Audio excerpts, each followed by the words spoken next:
Let's turn now to the UN climate conference ongoing in Egypt for the latest news and notes. I'm joined live via Skype by VOA's Middle East correspondent Heather Murdock from Sharm el-Sheikh. Heather, we understand the delegates may have been inching closer to deciding what the final draft may look like. Give us some highlights. They did release a draft today, a 20-page document they called a non-paper that might give us a preview of what their final draft of an agreement would be. One thing that is in it is they did reaffirm the goal to keep the world below or to 1.5 degrees Celsius above pre-industrial levels.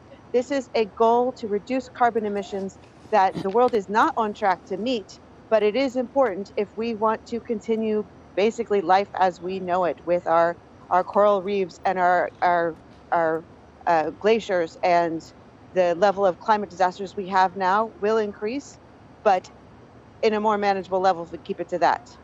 The one thing that was not in this agreement was a comprehensive deal to provide funding for developing countries that need money for climate disasters. They are generally on the front line of climate problems and the least emitter. And the world has come together at this conference to say this is unjust, needs to change.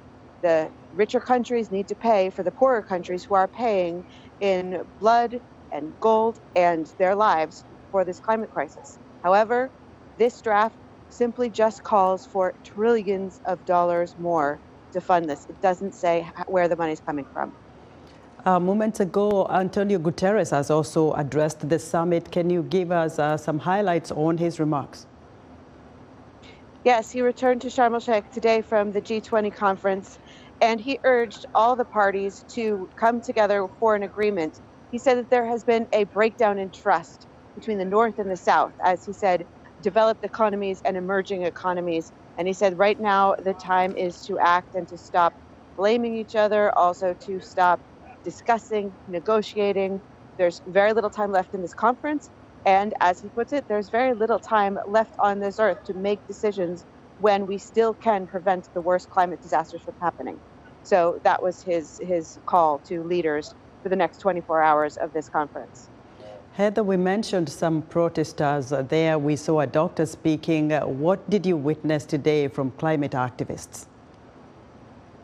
Yes, there have been climate activists here from the beginning, and as the conference winds down, yesterday and today we heard from climate activists from all across Africa and also from indigenous communities in South America.